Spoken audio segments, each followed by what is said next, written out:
Hi friends, welcome to my YouTube channel Trader Chitra.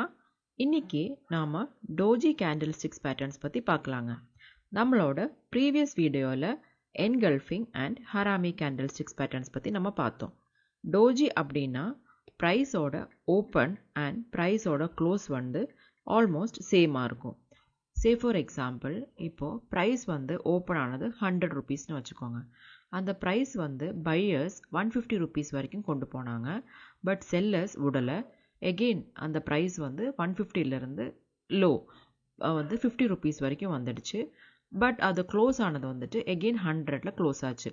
So open and close of the price வந்துட்டு கிட்டத்தட்ட சேமா இருக்கும். Open equal to close. அதே தான் நம்ம doji அப்படின்னு நம்ம சொல்றோம்.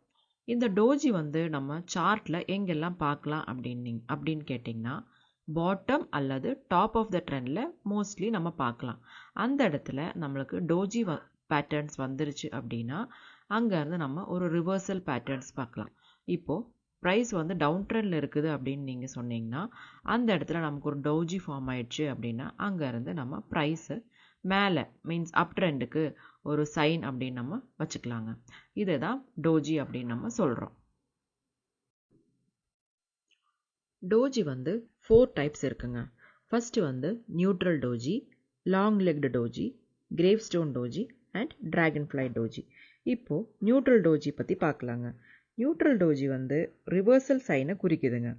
இந்த நியூட்ரல் doji வந்து பியரிஷ் கேண்டில்ஸ்டிக்கா இல்லை புல்லிஷ் கேண்டில்ஸ்டிக்ஸா நீங்கள் கேட்டிங்கன்னா it can be either anything. அதாவது புல்லிஷாக இருக்கலாம், பியரிஷாக கூட இருக்கலாம். Depends upon the trend. இப்போ மார்க்கெட் வந்து டவுன் ட்ரெண்டில் இருக்குது அப்படின்னீங்கன்னா அந்த இடத்துல பாட்டம் ஆஃப் த ட்ரெண்டில் நமக்கு இப்போ ஒரு நியூட்ரல் doji ஃபார்ம் ஆயிடுச்சு அப்படின்னா அந்த இடத்துல நம்ம அப் ட்ரெண்டுக்கு உண்டான ஒரு சைன் அப்படின்னு நம்ம நினச்சிக்கலாம். அந்த இடத்துல நமக்கு ப்ரைஸ் வந்து பையர்ஸும் செல்லர்ஸும் they are trying to push the price. அதாவது ஏதோ ஒரு டைரக்ஷனுக்கு they are trying to push the price. So bullish down ட்ரெண்டில் பார்த்தீங்கன்னா doji வந்துருச்சுன்னா அப்போது மார்க்கெட் மேலே போகிறதுக்கு உண்டான வாய்ப்பு இருக்குது அப்படிங்கிற அர்த்தம். அப் ட்ரெண்டில் நியூட்ரல் doji ஃபார்ம் ஆயிடுச்சுன்னா அந்த இடத்துலேருந்து ப்ரைஸு கீழே ஃபால் ஆகிறதுக்கு உண்டான வாய்ப்பு இருக்குது அப்படிங்கிற அர்த்தம். ஸோ அந்த இடத்துல நம்ம ஒரு ப்ரைஸ் ரிவர்சல் சைன் இந்த நியூட்ரல் dojiயை நம்ம வச்சுக்கலாங்க. இப்போ நாம் நியூட்ரல் doji சார்ட்டில் எப்படி இருக்குதுங்கிறத பார்க்கலாங்க. இப்போ நான் வச்சுருக்கிறது ரிலையன்ஸோட டெய்லி டைம் ஃப்ரேம் சார்ட்டுங்க. இந்த இடத்துல நம்ம நியூட்ரல் doji ஃபார்ம் ஆகி அதுக்கப்புறம் மார்க்கெட் எப்படி ரியாக்ட் ஆயிடுச்சுங்கிறத நான் உங்களுக்கு காமிக்கிறேங்க. இப்போது இங்கே பார்த்தீங்கன்னா ப்ரைஸ் வந்து ஃபால் ஆயிடுச்சு, அதாவது டவுன் ட்ரெண்டில் இருக்குதுங்க. இந்த இடத்துல நமக்கு பார்த்தீங்கன்னா இங்கே ஒரு doji ஃபார்ம் ஆயிடுச்சுங்க. ஸோ இது என்ன அப்படின்னா பையர்ஸ் செல்லர்ஸ் ரெண்டு பேருமே ஈக்குவல் ஸ்ட்ரெங்த்தில் இருக்குதுங்கிற அர்த்தம். அதாவது ஓப்பன் அண்ட் க்ளோஸ் ப்ரைஸ் வந்துட்டு சேம் அப்படிங்கிறது தான் அதோட அர்த்தம். நான் இந்த வீடியோட பிகினிங்கில் உங்களுக்கு சொல்லியிருப்பேன். இந்த doji கேண்டிலுக்கு மேலே ப்ரைஸ் க்ளோஸ் ஆகிடுச்சு அப்படின்னா ட்ரெண்ட் வந்து ரிவர்ஸ் ஆக போகுது அப்படிங்கிற அர்த்தம். அதாவது டவுன் ட்ரெண்ட் முடிஞ்சிருச்சு, அப் ட்ரெண்டுக்கு மார்க்கெட் ரெடி ஆகுது அப்படின்னு நம்ம அண்டர்ஸ்டாண்ட் பண்ணிக்கணுங்க. அல்லது இந்த doji கேண்டிலுக்கு கீழே ப்ரைஸ் க்ளோஸ் ஆகிடுச்சு அப்படின்னா டவுன் ட்ரெண்ட் கண்டினியூ ஆக போகுதுங்கிறது அர்த்தங்க. இது டவுன் ட்ரெண்டில் ஃபார்ம் ஆன dojiக்கான எக்ஸாம்பிள். இப்போது அப் ட்ரெண்டில் doji எப்படி இருக்குதுங்கிறது நான் உங்களுக்கு காமிக்கிறேங்க. இந்த இடத்துல பார்த்தீங்கன்னா மார்க்கெட் அப் ட்ரெண்டில் இருந்திருக்குதுங்க. இந்த இடத்துல நமக்கு மறுபடியும் doji ஃபார்ம் ஆயிடுச்சு. ஸோ doji அப்படின்னா இன்டெசிஷன் கேண்டில் அப்படின்னு நான் சொன்னேன் இல்லைங்களா. அதாவது ப்ரைஸ் வந்துட்டு மேலே போகுமா, அதாவது அப் ட்ரெண்ட் கண்டினியூ ஆகுமா இல்லை டவுன் ட்ரெண்டுக்கு வருமாங்கிறது தெரியல நம்மளுக்கு. ஸோ அதனால் ப்ரைஸ் வந்து மேலே போகிறதுக்கு உண்டான வாய்ப்பும் இருக்குது, கீழே வர்றதுக்கும் வாய்ப்பு இருக்குங்க. ஸோ அதே மாதிரி தான் அப் ட்ரெண்டில் இப்போ நமக்கு doji ஃபார்ம் ஆயிடுச்சு அப்படின்னா அந்த அப் ட்ரெண்டில் ஃபார்ம் ஆன dojiக்கு மேலே ப்ரைஸ் போயிடுச்சுன்னா அப் ட்ரெண்ட் கண்டினியூ ஆகுங்கிற அர்த்தம். ஸோ இந்த இடத்துல பார்த்தீங்கன்னா இந்த doji கேண்டிலுக்கு கீழே ப்ரைஸ் வந்துருச்சுங்க. ஸோ அப் ட்ரெண்ட் வந்து ஒரு பாஸ், அப் ட்ரெண்ட் வந்து முடிஞ்சிருச்சு, ஸோ டவுன் ட்ரெண்ட் ஃபார்ம் ஆக போகுதுங்கிற அர்த்தங்க. இதுதான் நியூட்ரல் dojiயோட டெஃபினேஷனுங்க. நியூட்ரல் dojiயும் லாங் லெக் dojiயும் கிட்டத்தட்ட சேம் தாங்க. நியூட்ரல் dojiயோட ப்ரைஸ் ஆக்ஷனும் லாங் லெக் dojiயோட ப்ரைஸ் ஆக்ஷனும் ஆல்மோஸ்ட் சேம் தான். இப்போ நம்ம பார்க்க போகிறது டிராகன்ஃப்ளை doji அண்ட் கிரேவ்ஸ்டோன் dojiங்க. டிராகன்ஃப்ளை டோஜி பார்த்தீங்கன்னா அது பார்க்குறக்கு ஒரு டி ஷேப்பில் தான் இருக்குங்க. அது ஏன் டி ஷேப்பில் இருக்குது அப்படின்னு கேட்டிங்கன்னா, ப்ரைஸோட ஓப்பன், ஹை, க்ளோஸ் இது மூணுமே ஈக்குவலாக இருக்குங்க. Open equal to high equal to close. அதோடைய லோ வந்துட்டு இந்த இடத்துல இருக்குங்க. விக் மாதிரி அது தெரியும். அதனால தான் அது டி ஷேப்பில் இருக்குங்க. சே ஃபார் எக்ஸாம்பிள், இந்த இடத்துல ப்ரைஸ் வந்து ஓப்பன் ஆனது ஒரு 100 ருபீஸ்னு வச்சுக்கலாங்க. ப்ரைஸ் வந்து செல்லர்ஸ் 80 ருபீஸ் வரைக்கும் புல் டவுன் பண்ணுறதுக்கு ட்ரை பண்ணாங்க. ஆனால் இந்த இடத்துல பையர்ஸ் தான் வந்து ரொம்ப ஸ்ட்ராங்காக இருந்திருக்கிறாங்க. அதனால் ப்ரைஸ் வந்து 100 ருபீஸ்லேயே க்ளோஸ் ஆயிடுச்சுங்க. ஸோ செல்லர்ஸை விட பையர்ஸ் இந்த இடத்துல ஸ்ட்ராங்கானங்காட்டி மேலேயே ப்ரைஸ் க்ளோஸ் ஆயிடுச்சு. அதனால தான் அது வந்துட்டு டிராகன்ஃப்ளை டோஜி அப்படின்னு நம்ம சொல்கிறோம். இது வந்துட்டு கிரேவ் ஸ்டோன் டோஜிங்க. கிரேவ் ஸ்டோன் டோஜி பார்க்குறக்கு ஒரு இன்வெர்டட் டி மாதிரி தான் இருக்குங்க. இங்கே ப்ரைஸோட open and low and close இது மூணுமே சேமாக இருக்குங்க. சே ஃபார் எக்ஸாம்பிள், ப்ரைஸ் வந்து ஓப்பன் ஆனது 100ன்னு வச்சுக்கலாங்க. அதோடைய லோ 100 அண்ட் க்ளோஸ் ஆனது 100. இங்கே பையர்ஸ் விட செல்லர்ஸ் வந்துட்டு ரொம்ப ஸ்ட்ராங்காக இருக்காங்க. ப்ரைஸு 100ல் ஓப்பன் ஆகிட்டு, ஆனால் பையர்ஸ் வந்துட்டு ப்ரைஸை மேலே கொண்டு போகிறதுக்கு புஷ் பண்ணாங்க. லைக் 120 வரைக்கும் புஷ் பண்ணாங்க. பட் செல்லர்ஸ் இந்த இடத்துல ஸ்ட்ராங் ஆனங்காட்டி ப்ரைஸ் வந்துட்டு 100 ருபீஸ்லேயே க்ளோஸ் ஆயிடுச்சுங்க. அதனால் இது இன்வெர்டட் டி மாதிரி இருக்குங்க. ஸோ இந்த இடத்துல செல்லர்ஸ் தான் ஸ்ட்ராங்குங்க. ஸோ இந்த கேண்டில் ஸ்டிக்கை வந்துட்டு நம்ம கிரேவ் ஸ்டோன் டோஜி அப்படின்னு நம்ம சொல்லுவோங்க. இப்போது நாம் டிராகன்ஃப்ளை டோஜி சார்ட்டில் எப்படி ஃபார்ம் ஆகிருக்குங்கிறத பார்க்கலாங்க. இந்த இடத்துல பார்த்தீங்கன்னா செல்லர்ஸ் தான் ரொம்ப ஸ்ட்ராங்காக இருக்காங்க. இங்கே பார்த்தீங்கன்னா நமக்கு டிராகன்ஃப்ளை டோஜி இந்த இடத்துல ஃபார்ம் ஆயிடுச்சுங்க. அதாவது ட்ரெண்டோட எண்டில் பாட்டமில் நமக்கு கிடச்சிருச்சுங்க. ஸோ ட்ரெண்டோட பாட்டமில் நமக்கு அந்த டிராகன்ஃப்ளை டோஜி ஃபார்ம் ஆயிடுச்சு அப்படின்னா, அதுக்கப்புறம் ஃபார்ம் ஆகிற கேண்டில் இதுக்கு மேலே க்ளோஸ் ஆயிடுச்சு அப்படின்னா ட்ரெண்ட் ரிவர்ஸ் ஆக போகுதுங்கிற அர்த்தங்க. ஸோ இந்த இடத்துல பையர்ஸ் வந்து ரொம்ப ஸ்ட்ராங்காக இருக்காங்க. செல்லர்ஸோட ட்ரெண்ட் முடிஞ்சிருச்சு, பையர்ஸ் வந்து ரொம்ப ஸ்ட்ராங்காக இருக்காங்கங்கிற அர்த்தம். ஸோ அதுக்கப்புறம் ப்ரைஸு இந்த டிராகன்ஃப்ளை டோஜிக்கு மேலே க்ளோஸ் ஆயிடுச்சு அப்படின்னா ப்ரைஸு மேலே க்ளோஸ் ஆயிடுச்சு. அந்த டேக்கு பார்த்தீங்கன்னா இங்கே தான் அந்த டே முடிஞ்சிடுச்சு. ஸோ ப்ரைஸ் வந்து மேலே தான் க்ளோஸ் ஆயிருக்கு. ஸோ இப்படி தான் நம்ம டிராகன்ஃப்ளை டோஜி யூஸ் பண்ணி ட்ரேட் பண்ணோங்க. நெக்ஸ்ட் நம்ம கிரேவ் ஸ்டோன் டோஜி சார்ட்டில் எப்படி ஃபார்ம் ஆயிருக்குங்கிறத பார்க்கலாங்க. இந்த இடத்துல பார்த்தீங்கன்னா மார்க்கெட் வந்து ஒரு அப் ட்ரெண்டில் தான் இருந்திருக்குதுங்க. அதாவது பையர்ஸ் தான் ரொம்ப ஸ்ட்ராங்காக இருந்திருக்கிறாங்க. இப்போது இங்கே பார்த்தீங்கன்னா நமக்கு ஒரு கிரேவ் ஸ்டோன் டோஜி ஃபார்ம் ஆயிருக்குங்க. இந்த இடத்துல அதாவது டாப் ஆஃப் த ட்ரெண்டில் நமக்கு கிரேவ் ஸ்டோன் டோஜி ஃபார்ம் ஆயிடுச்சு. அப்போது அதுக்கப்புறம் ப்ரைஸ் எப்படி பிஹேவ் ஆகுது அப்படின்னு நம்ம பார்த்தீங்கன்னா, இந்த இடத்துல பையர்ஸ் ஸ்ட்ராங்காக இருந்திருக்குது நான் சொன்னேன் இல்லைங்களா. ஸோ அதுக்கப்புறம் இப்போ பையர்ஸும் செல்லர்ஸும் வந்துட்டு ப்ரைஸை புஷ் பண்ணுறாங்க. ஸோ யார் வின் பண்ணுறாங்கங்கிறது தான் நம்ம இப்போ பார்க்கணும். ஸோ அதுக்கப்புறம் இந்த டோஜி ஃபார்ம் ஆனதுக்கு அப்புறம் நெக்ஸ்ட் கேண்டில் இந்த ப்ரைஸுக்கு கீழே க்ளோஸ் ஆயிடுச்சுங்க. ஸோ செல்லர்ஸ் கண்ட்ரோலில் தான் இருக்குது இப்போ மார்க்கெட். ஸோ பையர்ஸோட ட்ரெண்ட் பாஸ் ஆயிடுச்சு, செல்லர்ஸ் வந்து கண்ட்ரோல் எடுத்துக்கிட்டாங்க. அதுக்கப்புறம் கண்டினியூஸாக மார்க்கெட் ஃபால் ஆயிடுச்சுங்க. ஸோ இப்படி தான் நம்ம கிரேவ் ஸ்டோன் டோஜி எந்த இடத்துல ஃபார்ம் ஆகுது அப்படிங்கிறது ரொம்ப முக்கியங்க. கிரேவ் ஸ்டோன் டோஜி ஆகட்டும், டிராகன்ஃப்ளை டோஜி ஆகட்டும், சார்ட்டில் எந்த இடத்துல ஃபார்ம் ஆகுதுங்கிறது நம்ம பார்க்கணுங்க. ஸோ இப்படி எல்லா கேண்டில்ஸ்டிக் பேட்டர்ன்ஸ் பற்றியும் நம்ம தெரிஞ்சுக்கிட்டோம் அப்படின்னா ஈஸியாக நம்ம சார்ட் ரீட் பண்ணி அண்டர்ஸ்டாண்ட் பண்ணிக்கலாங்க. எந்த இடத்துல டாப் ஆஃப் த ட்ரெண்டில் ஃபார்ம் ஆகுதா, இல்லை பாட்டம் ஆஃப் த ட்ரெண்டில் ஃபார்ம் ஆகுதா, இல்லை சைட்வேஸ் மார்க்கெட்டில் அந்த டோஜி ஃபார்ம் ஆனால் எப்படி யூஸ் பண்ணுங்கிறது ரொம்ப முக்கியங்க. இப்போ நம்ம பார்க்க போகிறது ஹேமர் கேண்டில்ஸ்டிக் பேட்டர்ன்ஸ் பற்றி தாங்க. ஹேமர் அப்படின்னு சொன்னிங்கன்னா இப்படி தாங்க இருக்கும் அது பார்க்குறக்கு. நான் முன்னாடி உங்களுக்கு சொன்னேன் இல்லைங்களா, டிராகன்ஃப்ளை டோஜி, கிரேவ் ஸ்டோன் டோஜி அப்படின்னு சொல்லிட்டு. அதில் பார்த்தீங்கன்னா பாடி இருக்காது. இந்த இடத்துல க்ரீன், ரெட் இது தெரியுது இல்லைங்களா, இதுதான் கேண்டிலோட பாடி அப்படின்னு நம்ம சொல்லுவோம். இதில் பாடி இருக்குங்க.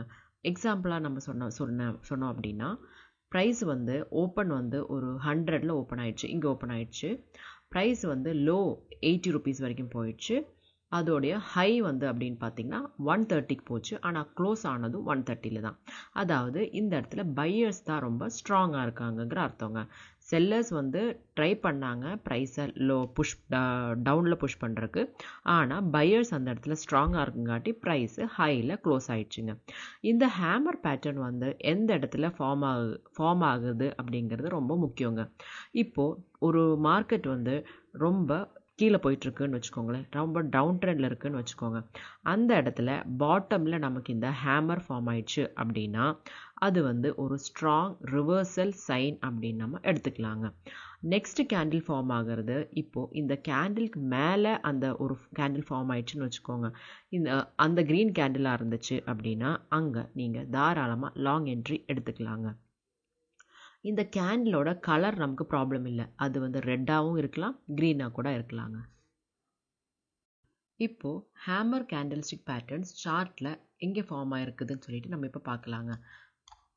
இந்த இடத்துல பார்த்தீங்கன்னா மார்க்கெட் வந்து ஃபால் ஆகிட்டு இருந்திருக்குதுங்க, அதாவது டவுன் ட்ரெண்டில் இருந்திருக்குது. செல்லர்ஸ் தான் கண்ட்ரோலில் இருந்திருக்கிறாங்க. இங்கே பார்த்தீங்கன்னா நம்மளுக்கு ஒரு ஹேமர் ஃபார்ம் ஆயிடுச்சு. இந்த ரெட் கேண்டில் ஹேமர் ஃபார்ம் ஆயிடுச்சுங்க. கேண்டிலோட கலர் நம்மளுக்கு முக்கியம் இல்லை, நான் சொல்லியிருப்பேன். அது வந்து ரெட்டாக கூட இருக்கலாம் அல்லது க்ரீனாகவும் இருக்கலாம். புல்லிஷ் ரிவர்சலுக்கு green candle, red candle, that doesn't matter. இப்போது இந்த ஹேமர் ஃபார்ம் ஆனதுக்கப்புறம் அடுத்த கேண்டில் தான் நம்ம ட்ரேட் எடுக்கிறதுக்கு நமக்கு என்ட்ரி கொடுக்குமா இல்லையான்ட்டு நமக்கு சொல்லுங்க. இந்த ரெட் கேண்டிலுக்கு அப்புறம் அடுத்தது ஃபார்ம் ஆனது க்ரீன் கேண்டில். இந்த கேண்டிலுக்கு மேலே நமக்கு க்ளோஸ் ஆகுதுங்க. ஸோ நம்ம இங்கே இடத்துல பை போகலாம், அதாவது பையர்ஸ் தான் ஸ்ட்ராங்காக இருக்காங்கங்கிற அர்த்தம். ஸோ பாட்டம் ஆஃப் த ட்ரெண்டில் நமக்கு ஹேமர் ஃபார்ம் ஆயிடுச்சு. ஸோ அந்த இடத்துல ஃபார்ம் ஆகிற ஹேமர் எப்போவுமே ரொம்ப பவர்ஃபுல். அதுக்கப்புறம் மார்க்கெட் அங்கேருந்து ரிவர்ஸ் ஆயிடுச்சுங்க, அதாவது ப்ரைஸு மேலே போயிடுச்சு. ஹேமர் வந்துட்டு நம்ம எந்த ஒரு சார்ட் இல்லாட்டி எந்த ஒரு ஸ்டாக் எடுத்து பார்த்தாலும் நமக்கு எந்த டைம் ஃப்ரேமில் பார்த்தாலும் நம்ம அங்கே பார்க்கலாங்க. அதாவது அதை வச்சு நம்ம ஈஸியாக ட்ரெண்ட் ஐடென்டிஃபை பண்ணலாம், ரிவர்சல் பேட்டர்ன்ஸ் வருதா அப்படின்னு சொல்லிட்டு நம்ம ஈஸியாக ஐடென்டிஃபை பண்ணிக்கலாம். இப்போ இங்கே ஹேமர் ஃபார்ம் ஆன மாதிரி மறுபடியும் இங்கே ஒரு ஹேமர் ஃபார்ம் ஆகிருக்கு பாருங்கள். இந்த இடத்துல ஹேமர் ஃபார்ம் ஆகிருக்கு, ப்ரைஸு கொஞ்சம் புல் பேக் ஆகிடுச்சு, மறுபடியும் ஒரு ஹேமர் ஃபார்ம் ஆகி மறுபடியும் கொஞ்சம் மார்க்கெட் மேலே போய் க்ளோஸ் ஆகிடுச்சுங்க.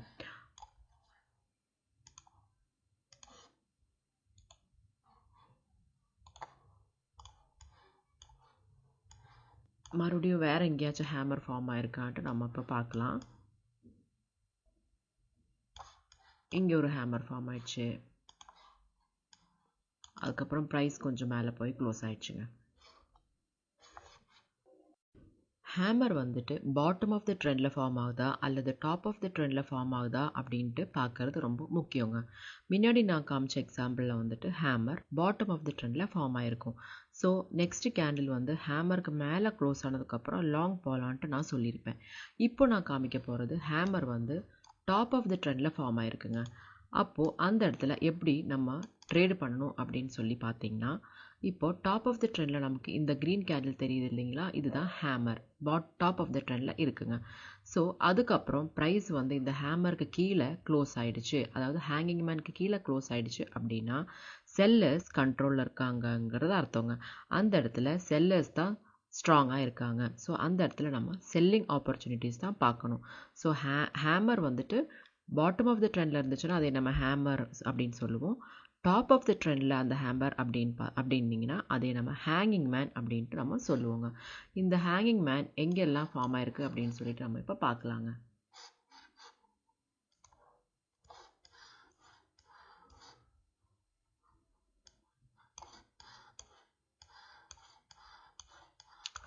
இந்த இடத்துல பார்த்தீங்கன்னா இந்த க்ரீன் கேண்டில் பார்த்தீங்கன்னா மார்க்கெட் வந்து மேலே போயிட்டுருக்கு, அதாவது ப்ரைஸ் வந்து மேலே போயிட்டுருக்கு. இந்த இடத்துல பார்த்தீங்கன்னா மறுபடியும் நம்மளுக்கு ஒரு ஹேமர், அதாவது ஹேங்கிங் மேன் ஃபார்ம் ஆயிடுச்சு. அதுக்கப்புறம் ப்ரைஸ் வந்து கொஞ்சம் கீழே ஃபால் ஆயிடுச்சுங்க. நெக்ஸ்ட் நம்ம பார்க்க போகிற கேண்டில் ஸ்டிக் பேட்டர்ன் என்னன்னு பார்த்தீங்கன்னா இன்வெர்டட் ஹேமர் தாங்க. ஹேமர் அப்படின்னா அது டீ மாதிரி இருக்கும். இன்வெர்டட் ஹேமர் அது வந்துட்டு இன்வெர்டட் டீ எப்படி இருக்குமோ அதுதான் இன்வெர்டட் ஹேமருங்க. ஸோ இதில் என்னன்னு பார்த்தீங்கன்னா ப்ரைஸ் வந்துட்டு ஹை வரைக்கும் கொண்டு போகிறதுக்கு பையர்ஸ் ட்ரை பண்ணாங்க. ஆனால் செல்லர்ஸ் தான் ரொம்ப ஸ்ட்ராங்காக இருந்தங்காட்டி ப்ரைஸ் வந்துட்டு டவுனில் தான் க்ளோஸ் ஆகிருக்கு. அதனால தான் அது வந்துட்டு இன்வெர்டட் ஹேமர், இன்வெர்டட் டீ ஷேப்பில் இருக்கும். இதுதான் இன்வெர்டட் ஹேமருங்க. இதுக்கு இன்னொரு பேர் அப்படின்னு கேட்டிங்கன்னா ஷூட்டிங் ஸ்டார் அப்படின்ட்டு சொல்லுவோம். இந்த இன்வெர்டட் ஹேமர் அல்லது ஷூட்டிங் ஸ்டார் இது ரெண்டும் எங்கே எப்படி ட்ரேட் பண்ணுங்கிறத நம்ம இப்போ சார்ட்டில் பார்க்கலாங்க. இந்த இடத்துல பார்த்தீங்கன்னா நமக்கு இங்கே ஒரு இன்வெர்டட் ஹேமர் ஃபார்ம் ஆயிடுச்சுங்க. இது வந்துட்டு இன்வெர்டட் ஹேமர் நமக்கு இப்போது டாப் ஆஃப் த ட்ரெண்டில் ஃபார்ம் ஆயிருக்கு. அதனால் நம்ம அதைய ஷூட்டிங் ஸ்டார் அப்படின்ட்டு சொல்லுவோம். ஸோ இந்த இன்வெர்டட் ஹேமர் அல்லது ஷூட்டிங் ஸ்டாருக்கு கீழே ப்ரைஸ் க்ளோஸ் ஆயிடுச்சு அப்படின்னா அங்கே செல்லர்ஸ் தான் ஸ்ட்ராங்காக இருக்காங்கங்கிற அர்த்தம். ஸோ அந்த இடத்துல நம்ம செல்லிங் ஆப்பர்ச்சுனிட்டிஸ் தான் பார்க்கணுங்க. ஸோ அதுக்கப்புறம் ப்ரைஸு அந்த இடத்துலேருந்து கீழே ஃபால் ஆயிடுச்சுங்க.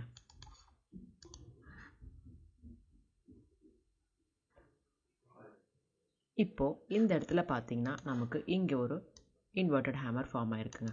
அதாவது ப்ரைஸ் வந்து கீழே ஃபால் ஆயிடுச்சுங்க. அதுக்கப்புறம் நமக்கு இன்வெர்டட் ஹேமர் ஃபார்ம் ஆயிடுச்சு. அதுக்கப்புறம் ப்ரைஸு நெக்ஸ்ட் கேண்டில் வந்து இந்த ஹேமருக்கு மேலே க்ளோஸ் ஆயிடுச்சு. அதுக்கப்புறம் ப்ரைஸ் வந்து மேலே போயிடுச்சுங்க. அதுக்கப்புறம் பார்த்தீங்கன்னா இந்த இடத்துல ஃபார்ம் ஆகிருக்கிற இன்வெர்டட் ஹேமர் நம்ம ஷூட்டிங் ஸ்டார் அப்படின்ட்டு நம்ம சொல்லுவோம்ல, அங்கே இந்த ஷூட்டிங் ஸ்டார் ஃபார்ம் ஆயிடுச்சுங்க. அதுக்கப்புறம் அங்கேருந்து ப்ரைஸு கீழே ஃபால் ஆயிடுச்சுங்க. இந்த வீடியோவில் நாம் different types of doji and hammer candlestick patterns பற்றி பார்த்தோங்க. இந்த பேட்டர்ன்ஸ் நீங்கள் ஸ்டாக்ஸ்லேயும் இண்டெக்ஸ்லேயும் யூஸ் பண்ணி ட்ரேட் பண்ணிக்கலாங்க. இந்த வீடியோ உங்களுக்கு யூஸ்ஃபுல்லாக இருந்துச்சுன்னா லைக் பண்ணுங்கள், கமெண்ட் பண்ணுங்கள், சப்ஸ்கிரைப் பண்ணுங்கள், மறக்காமல் பெல் ஐக்கனையும் ப்ரெஸ் பண்ணுங்கள். அப்போ தான் நான் நெக்ஸ்ட் வீடியோ அப்லோட் பண்ணும்போது உங்களுக்கு அந்த நோட்டிஃபிகேஷன்ஸ் வரும். Thank you friends.